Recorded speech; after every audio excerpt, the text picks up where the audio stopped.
അവൻ വിട്ടിട്ട് പോരുന്ന മുഹമ്മദിനും അവന് ഇഷ്ടമില്ല, ആരെയും ഇഷ്ടമില്ല. പക്ഷെ ഇവൻ വിളിച്ചോണ്ട് വന്ന് കൂട്ടുകാരൻ പറയുന്ന കേട്ടോ, മുസ്ലിമിനെയും മുഹമ്മദിനെയും രക്ഷിക്കാൻ വേണ്ടിട്ട്. ഇവനൊക്കെ എന്താണ് ഇവനൊക്കെ?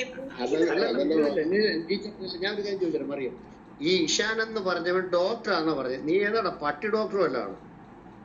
നീ എന്തായാലും മനുഷ്യനെ ചികിത്സിക്കാൻ പഠിച്ച ഒരുത്തനാണെന്ന് എനിക്ക് തോന്നുന്നില്ല.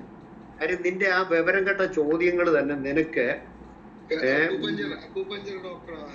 അല്ല, ഇവൻ ഏത് പഞ്ചറാണെങ്കിലും നിനക്കൊരു നീ ഒരു ഡോക്ടറാണ്. നീ ഡോക്ടർ എന്ന് പറഞ്ഞാൽ ഞങ്ങളുടെ നാട്ടിലെ മലയാളികളുടെ ഡോക്ടറിന് ഒരു ബഹുമാനമുണ്ട്, ഒരു ഞങ്ങളുടെ നിലവാരം കൊടുത്തിട്ടുണ്ട് ഡോക്ടർ എന്ന് പറയാൻ. നീയെ ഡോക്ടറാണോ? നിന്നെ എങ്ങനെയാണ് ഡോക്ടർ എന്ന് വിളിക്കുന്നത്? ഈ ഊളത്തരം മനസ്സിൽ കൊണ്ടു കിടക്കുന്ന, ഈ വിവരക്കേട് പറയുന്ന നീ എങ്ങനെയാ ഡോക്ടർ ആവുന്നേ? അതിനേക്കാൾ നല്ല വേറെ പണിക്ക് പോടാ നീ. നിന്റെ ഉപ്പായിക്ക് നടുവിന് വേദന ഉണ്ടെന്ന് ഉമ്മയോട് പോയി ചോദിച്ചു. ഉമ്മ ടൈഗർ ബാം ഇട്ട് തിരുമ്പുന്ന ഞാൻ കണ്ടിട്ടുണ്ട്. അതുപോലും അറിയത്തില്ല. മോച്ച് ഓഡിയൻസും റിമൂവും തമ്മിലുള്ള വ്യത്യാസം പോലെ ഈ ഡോക്ടറിന് അറിയത്തില്ല. എന്നെ റിമൂവ് ആക്കിയതാണ്. ഇനി റിമൂവ് ആക്കി പറ്റത്തില്ല എന്റെ കള്ള ഡോക്ടറെ, വ്യാജ ഡോക്ടറെ. ജാവദ ടീച്ചറാണ് കാര്യം പറയുന്നത്. ഇവൻ പറഞ്ഞില്ലേ കുരിശു വന്നപ്പോ യേശുക്രിസ്തു നടുവ് വിളിക്കുമെന്ന്. ഈ 8 പേരും ഒന്ന് ഒറ്റ രാത്രി കൊണ്ട് ഇവന്റെ പ്രവാചകനെ റെഡി ചെയ്തപ്പോ എന്തായാലും ഒടുക്കലല്ല, അവന്റെ നട്ടലിന്റെ കാശേരിക്കലും വിട്ടുപോയിട്ടുണ്ടാവില്ല. അങ്ങനെയുള്ള യോഗ്യനാണ് വന്നിട്ട് ഇവിടെ വന്നിട്ട് യോഗ്യൻ. ഇവരോടൊക്കെ എന്താ ടീച്ചറെ പറയാം? എനിക്ക് ടീച്ചറോട് വേറെ സംശയം ചോദിക്കാൻ കഴിയും. എനിക്ക് ഒറ്റ കാര്യം പറയാനുള്ളൂ. നീ ഡിആറിന് നിന്റെ ഒരു ഗതികേടെ നീ വിട്ടുപോരുന്ന അവിടുന്ന് തന്നെ നിനക്ക് സപ്പോർട്ടിന് ആള് വരത്തുള്ളൂ. നിന്റെ ഗതികേട് കഷ്ടം തന്നെടാ. നല്ല ഈ മുസ്ലിം സഹോദരന്മാരെ ഒരു കാര്യം പറയല്ലേ സിസ്റ്ററെ, മുസ്ലിം സഹോദരങ്ങൾ ഒരു കാര്യം ഓർക്കണം. നിങ്ങള് ഞങ്ങൾക്കെതിരായിട്ട് ഏതൊരു വാക്കെടുത്തോണ്ട് വന്നാൽ അത് നിങ്ങളുടെ ജീവിതത്തിൽ കഷ്ടകാലമാണ്. അത് നിങ്ങൾ മനസ്സിലാക്കണം. നിങ്ങൾക്ക് അറിയാത്തോണ്ടാണ്. ഞങ്ങള് ഇത് തുടങ്ങിയിട്ട് വർഷങ്ങളായി. 10-25 വർഷമായി ഞാൻ ഈ പണി തുടങ്ങിയിട്ട്. 26ാമത്തെ വർഷമാണ് മുസ്ലിങ്ങൾക്കെതിരായിട്ട് മീറ്റിംഗ് നടത്താനും സംസാരിക്കാനും തുടങ്ങിയത്. അപ്പൊ ഞങ്ങളൊരു വെറുതെ അങ്ങ് ഇറങ്ങി തിരിച്ചു എന്നും വെറുതെ സംസാരിക്കുന്നു എന്നും ഒരുത്തിനും വിചാരിക്കരുത്. മനസ്സിലായോ? അതാണ് ഒരു കരുതമാൻ വരുന്നത്. അതുകൊണ്ട് നീ അറിയേണ്ട ഒരു കാര്യം, ഇവിടെ വന്ന യേശു കർത്താവിനെ കുറിച്ച് എന്ത് നീ ഇല്ലാത്തൊരു കാര്യം പറഞ്ഞാലും അത് നിന്റെ മുഹമ്മദിനുള്ളതായിരിക്കും. മനസ്സിലായോ? ഇപ്പൊ തന്നെ ഈ 4 ചോദ്യം ചോദിച്ചു ജാമതി ടീച്ചർ. 4 ചോദ്യം നിന്റെ മുഹമ്മദിന് ഉളുക്കൊണ്ടാവാൻ സാധ്യതയുള്ള 4 ചോദ്യങ്ങൾ ചോദിച്ചു. നിനക്ക് ഉത്തരം പറയാനുണ്ടോ? എന്തിനാണ് ഈ മുഹമ്മദ് എന്ന് പറയുന്ന ഈ കാട്ടറിവെ ചീത്തപിടി വേർപ്പിക്കുന്നത്?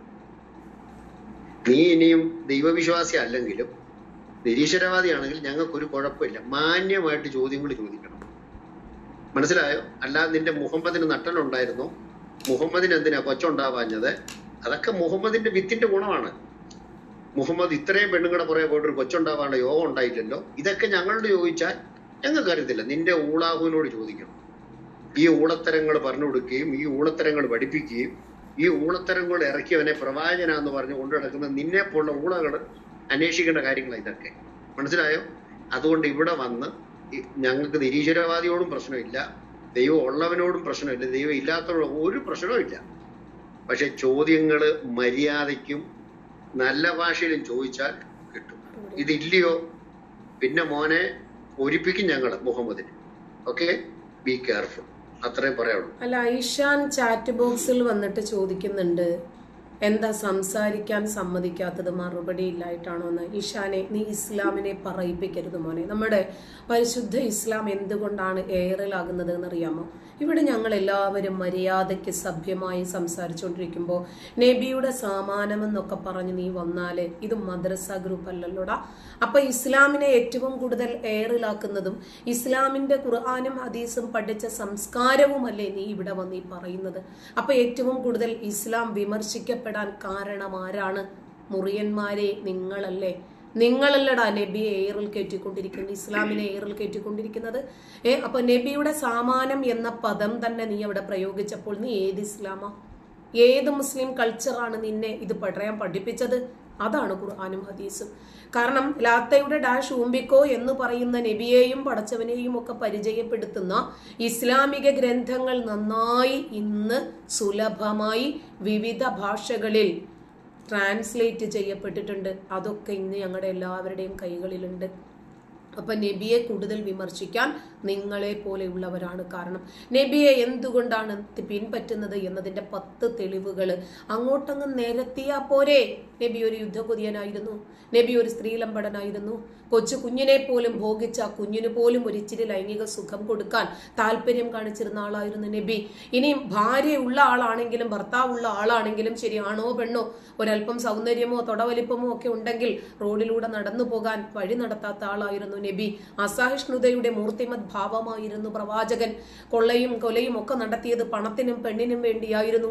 പ്രശസ്തിക്കു വേണ്ടിയിട്ട് അധികാര കസേര ദുർവിനിയോഗം ചെയ്യാൻ പോലും യാതൊരു മടിയുമില്ലാത്ത മാനവരിൽ മനോഹരനായിരുന്നു നബി എന്ന് തുടങ്ങുന്ന സല്ലല്ലാഹു അലൈഹി വസല്ലം മുത്തു മുഹമ്മദിന്റെ ഇത്തരം മദ്ഹുകള് മണിയായിട്ട് അങ്ങോട്ട് പറഞ്ഞിട്ട് ഇവന്മാരുടെ അണ്ണാക്കിൽ പിരിവെട്ട് ആ രൂപത്തിൽ ഒരു മറുപടി നീ അവർക്ക് കൊടുക്കേണ്ടതിന് പകരം നീ ഇവിടെ വന്നിട്ട് ഇങ്ങനെയൊക്കെ പറഞ്ഞാലോ, സൂപ്പർമാൻ ഞാൻ നിന്നോട് സംസാരിക്കാം, ഇസ്ലാമിന്റെ ബാലപാഠം പോലും അറിയാത്ത നീയുമായിട്ട് സംവദിച്ച് എൻ്റെ എഫേർട്ടും ടൈമും ഞാൻ വേസ്റ്റ് ചെയ്യത്തില്ല.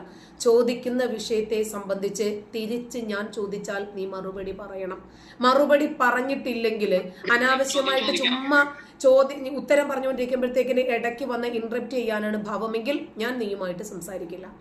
എൻ്റെ എഫേർട്ട് എനിക്ക് വേസ്റ്റ് ആക്കാനില്ല. അതുകൊണ്ടാണ്.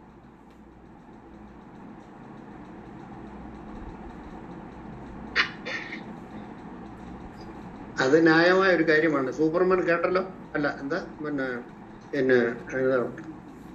എന്തൊരു ചോദ്യം ചോദിച്ചാല് അതിന് ഉത്തരം പറയണം. അല്ല നീ മാത്രം വിഡ്ഢിത്തരം പറഞ്ഞോണ്ടിരിക്കുക മറ്റൊരാൾ കേട്ടോണ്ടിരിക്കാൻ പറ്റിയല്ല. ജാമ്യ ടീച്ചറോട് നീ ചോദിച്ചോ, തിരിച്ച് ചോദ്യം വരും, അതിന് നീ ഉത്തരം വിത്ത് തെളിവ് സഹിതം പറയാൻ വേണം. ടീച്ചർ നുണ പറഞ്ഞതാണ് നൗഫലിന്റെ ആരോപണം. അപ്പൊ നീ തെളിയിച്ചോ? അല്ല നീ നുണ പറഞ്ഞെന്ന് പറഞ്ഞാൽ ഏത് ജാമ്യ ടീച്ചർ പറഞ്ഞത് ആദ്യം പറ. ഏത് നുണയാണ് പറഞ്ഞത്? അല്ല ചോദ്യം രണ്ടാമതെ, ചോദ്യം ചോദിക്കണ്ട. രണ്ടാമതെ ആദ്യം ജാമിത നുണ പറഞ്ഞു, നുണച്ചീത് എഴുതി വെച്ചു. ചോദിക്കണ്ട, നീ ചോദിക്കണ്ട. നുണച്ചീന്ന് പറഞ്ഞതിന് തെളിവ് പറയണം. എന്തുവാ നുണ പറഞ്ഞത്, അതിന് ശേഷം ബാക്കി പറഞ്ഞാൽ മതി. നീ പറഞ്ഞോ പറഞ്ഞല്ലോ, അത് നുണയാണെന്നാണ് ഞാൻ പറഞ്ഞത്. അപ്പൊ അതുകൊണ്ടാണ് ഞാൻ ചോദിച്ചത്. അല്ല ഇല്ല അവിടെ നീ അങ്ങനെ പറഞ്ഞുകൊണ്ടിരുന്ന പറ്റത്തില്ലല്ലോ. 16 പേരെ അല്ല പിന്നെ ജാമ്യ ടീച്ചർ പിന്നെ ശ്രീലമ്പടനായിരുന്നു മുഹമ്മദ് പറഞ്ഞ നുണയാണോ? അങ്ങനെയുള്ള 6 വയസ്സ് മുതൽ 66 വയസ്സ് വരെ പെണ്ണുങ്ങളുടെ കുറെ മിണ്ടായിരടാ പറഞ്ഞിട്ട് കേട്ടിട്ട് സംസാരിക്കണം. സമയം തരടാ. നീ അലക്കാതെ അവിടെ ഇരിക്കേ. നീ പറഞ്ഞൊരു വാചകത്തിന് ഞാൻ മറുപടി പറയാം, അതിന് ശേഷം നീ ബാക്കി നിനക്ക് സമയം തരാം. ഒറ്റ വാചകം, ശ്രീലമ്പടനായിരുന്നു മുഹമ്മദ് ജാമ്യ ടീച്ചർ പറഞ്ഞെങ്കിൽ ഈ 6 വയസ്സ് മുതൽ 66 വയസ്സ് വരെയുള്ള പെണ്ണുങ്ങളെ ഭോഗിച്ച് കിടന്നെ ശ്രീലമ്പടൻ എന്നല്ലാതെ സ്ത്രീ സ്നേഹി എന്ന് വിളിക്കാൻ പറ്റുമോ? നീ നമ്മുടെ നാട്ടിൽ ഈ സൈസ് ജാതികളെ വിളിക്കുന്ന ശ്രീലമ്പടൻ തന്നെയാണ്. മനസ്സിലായോ? 6 വയസ്സുള്ള കൊച്ചിനെ മുതൽ 66 വയസ്സ് വരെ പെണ്ണുങ്ങളെയും വേലക്കാരികളെയും ശരീരം ദാനം ചെയ്തവരെയും ഭോഗിച്ച് കടന്ന് ഇനി സ്വർഗത്തിൽ ചെല്ലുമ്പോഴും നിന്റെ അള്ളാഹുവിന്റെ ആ ഊള സ്വർഗത്തിൽ ചെല്ലുമ്പോഴും പെണ്ണുങ്ങളെ ഭോഗിക്കാമെന്ന് പറഞ്ഞ് നടന്ന ഒരു എന്താ പറയുന്നത് ടീച്ചർ പറയാ ഭാഷ.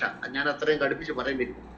ഇങ്ങനൊരു സാധനം കൊണ്ട് നടന്ന നിന്റെ ആ കള്ളപ്രവാചകനെ പിന്നെ ശ്രീലമ്പടൻ എന്നല്ലാതെ വേറെ ഏത് പേര് വിളിക്കാൻ പറ്റുന്നു?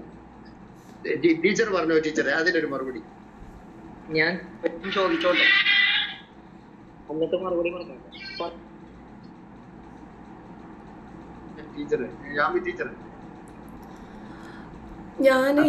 നമ്മള് ഏത് വിഷയത്തെ സംബന്ധിച്ചും സംസാരിക്കുമ്പോ നമ്മൾ അതിന്റെ റെഫറൻസും തെളിവുകളും വെക്കാറുണ്ട്. മഹാനായ പ്രവാചകനെ സ്ത്രീലമ്പടൻ എന്ന് പറയുന്നത് ഹറാമാണ്, തെറ്റാണ്, നരകത്തിൽ പോകാവുന്ന ശിക്ഷയാണ്. ഒക്കെ ശരി തന്നെയാണ്. പക്ഷേ നബിക്ക് പറയാൻ മറ്റെന്തെങ്കിലും ഒരു പദം വേണ്ടേ സഹോദര? ഈ പ്രവാചകനെ മുട്ടിലിഴയുന്ന ഉമ്മു ഹബീബയ്ക്ക് പോലും സുഖം കൊടുക്കാൻ വേണ്ടി ആഗ്രഹിച്ച പ്രവാചകൻ, ഇവൾ കുറച്ചും കൂടി വലുതായാൽ, അതായത് 5 വയസ്സും 10 മാസവും എത്തിയാൽ ഇവളെ ഞാൻ അങ്ങ് കെട്ടും എന്ന് പറഞ്ഞ മഹാരഥനായിട്ടുള്ള ഈ പ്രവാചകന് പറയാൻ പറ്റിയ മറ്റെന്തെങ്കിലും ഒരു പേര് താങ്കളൊന്ന് പറയൂ. സല്ലല്ലാഹു അലൈഹി വസല്ലം.